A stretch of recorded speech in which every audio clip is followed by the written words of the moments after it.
نحمد و نصلی علی رسول الکریم اما بعد فاعوذ باللہ من الشیطان الرجیم بسم اللہ الرحمن الرحیم السلام علیکم ورحمۃ اللہ وبرکاتہ۔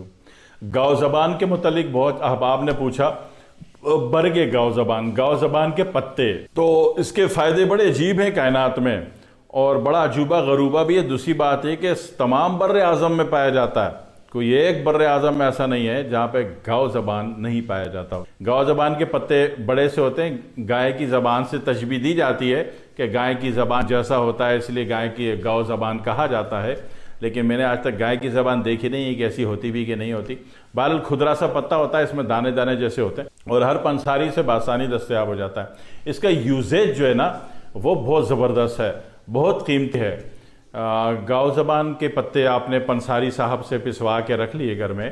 اگر کوئی بہت زیادہ بلغمی کیفیت ہے جس میں جکڑن بھی ہے، سانس بھی لینے مشکل ہو رہی ہے، اچانک کولنگ افیکٹ کر گئی اور شادی کے بعد بدترین ٹھنڈے موسم میں چلے گا ہنی مون منانے، تو وہاں سانس ہی اکھڑ گئی۔ وہاں جا کے جو کچھ ڈائلاگ یاد کیے تھے کہ وہاں جا کے کہیں گے، وہ ڈائلاگ کدھر نکلے گا، سانس رک رہی، دم گھٹ رہا۔ تو اگر ڈائلاگ صحیح پرفارم کرنے ہیں تو ساتھ میں نا ایک پاؤ برگے گاؤ زبان پسا ہوا لے جانا ساتھ میں۔ تو سینے میں کوئی بھی جکڑن ہو، بلغم کی کیفیت ہو، سانس لینی دوبر ہو گئی ہو اور لوگ کہیں جی پھر تو فلانا مرض ہو گیا ہے، تو بڑا مہنگا علاج ہے، یوں ہے کچھ نہیں، ایک چائے کا چمچ برگے گاؤ زبان کے پتے وہ ابال کے پی جاؤ، چھان کے، آپ دیکھو اللہ کی قدرت کے دعائیں دو گے۔ اوپر کی جکڑن کھول دی، یہ نیچے کی جکڑن بھی کھولتا ہے، ٹھیک ہے نا۔ بدترین خشکی کی کیفیت ہے، دنیا جہاں کی دوا کھا رہے ہیں موشن کھولنے کی، کانسٹیپیشن ختم کرنے کی، تو فائدہ ہو رہا ہے، اور جہاں دوا ختم ہو گئی کانسٹیپیشن پھر حاضر۔ جان چھڑانی نہیں چھڑانی، کب تک دوائیں کھانی، دواؤں کی غلامی کب تک؟ تو اپنے ہاتھ میں آپ کے ایسی ایک شکتی والی ڈنڈی ہونی چاہیے نا کہ کام ہو جائے۔ تو ایسی صورت میں کیا ہوگا کہ آپ نے گاؤ زبان کے پتے ابال کے پسوا کے رکھ لینا پنساری سے، ایک چائے کا چمچ ابال کے پینا شروع کر دو چھان کے۔ بھائی صاحب یقین کیجئے کہ آنتوں کی جو بدترین قسم کی خشکی ہے، خشکی آگے جا کے کینسر ہوتی ہے۔ خشکی سے کیا ہوتا ہے کہ ٹیشو پھٹ جاتے ہیں تو انفیکشن لے لیتے ہیں، انفیکشن ڈیولپ ہوتا ہے تو وہ جو بھی ہوتا ہے اندر جو ہو رہا ہے نا، باہر تو نہیں ہے کہ زخم پہ مرہم لگا لیا، اندر ہو رہا ہے تو پھر وہ اپنی اثرات دکھاتا ہے کہ میں ہوں کون، ہوئی زائم کی آواز آتی ہے باضابطہ۔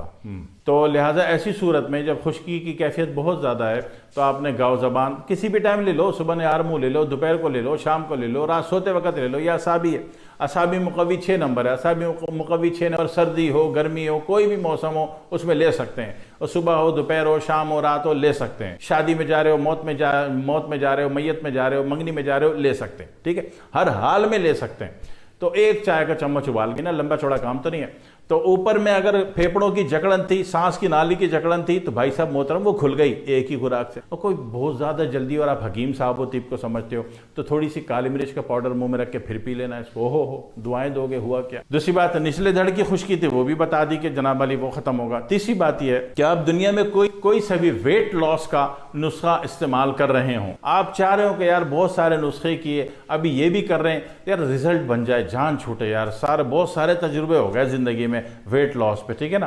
تو ویٹ لاس کا آپ کوئی بھی نسخہ استعمال کر رہے ہو، میں کوئی فکس نہیں کر رہا کہ آپ فلانا لے لیں یا میرے سے لے لیں، نہ لیں، آپ تو نسخہ کسی کا بھی کر رہے ہو، آپ گاؤ زبان 1 کلو پسوا کے منگوا لو۔ اور گاؤ زبان اس پتے کو کہتے ہیں جس کا نام گاؤ زبان ہے۔ وہ ہماری ایک دوست تھیں، ان کو جناب علی ان کو بولا کہ عرقِ گاؤ زبان لے کے پی لو، انہوں نے جناب رات کو فون کیا کہ وہ کہنے لگی اوے حکیم، وہ ہمارے پورے علاقے میں جو ہے نا گائے کے زبان کا عرق نہیں ملا۔ میں نے کہا گائے کے زبان کا عرق نہیں ہوتا، اس کا نام گاؤ زبان ہے، ترجمہ تو ایک ہے نا۔ میں نے کہا یار تو فلسفی نہ بن، تیرا علاج خراب ہو جائے گا، تو دکاندار کو بول گاؤ زبان کا رکھ دے دو۔ تو خیر وہ دوبارہ تبارہ جب گئیں تو اللہ کا شکر جب انہوں نے گاؤ زبان بولا شریفانہ لہجے میں تو بول دیا اور دیا اس نے۔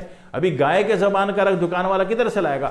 تو ہر چیز کا ترجمہ نہیں کیا جاتا، جیسا نام آ رہا ہے اس کو ویسے ہی جانے دیں، گاؤ زبان۔ تو برگے گاؤ زبان، برگ کہتے ہیں پتے کو، باراگاف برگ کہتے ہیں پتے کو۔ تو یہ آپ نے رکھ لیا تو جناب علی جہاں اس نے اوپر کی جکڑن کھول دی، نیچے کانسٹیپیشن ختم کر دیا، وہاں یہ وزن گرانے میں بھی کام کرتا ہے۔ وزن گرانے میں چونکہ اعصابی ہے، کوئی پرابلم والی بات نہیں ہے، لہٰذا دن میں 2 ٹائم لے لیں۔ دنیا میں کوئی بھی آپ ویٹ لاس کا نسخہ استعمال کر رہے ہو، ساتھ میں اگر آپ نے برگ گاؤ زبان پسا ہوا ابال کے پینا شروع کر دیا چھان کے، ایک چائے کا چمچ، زیادہ نہیں، بڑا والا لوگے تو موشن اتنے آئیں گے، اعصابی ہے، اگر اعصابی موشن دو گے تو باڈی گر جائے گی، کمزور ہو جائے گی، تو چائے کا چمچ ابال کے پینا شروع کر دو دن میں 2 ٹائم۔ نسخہ آپ کوئی سا بھی استعمال کرو، یقین کریں جو بھی نسخہ استعمال کر رہے ہیں، کسی کا بھی کر رہے ہیں، بھائی صاحب فائدہ ہو جائے گا، بھائی رزلٹ بن جائے گا، اور جسم کی خشکی ختم ہو جائے گی، جسم کے جو ڈی ہائیڈریشن ہے یہ اس کی موت ہے۔ برگ گاؤ زبان، ٹھیک ہے، ڈی ہائیڈریشن کو اڑا کے پھینک دیتا ہے باہر، صحیح ہے۔ دعا میں یاد رکھیے گا۔ والسلام علیکم ورحمۃ اللہ وبرکاتہ۔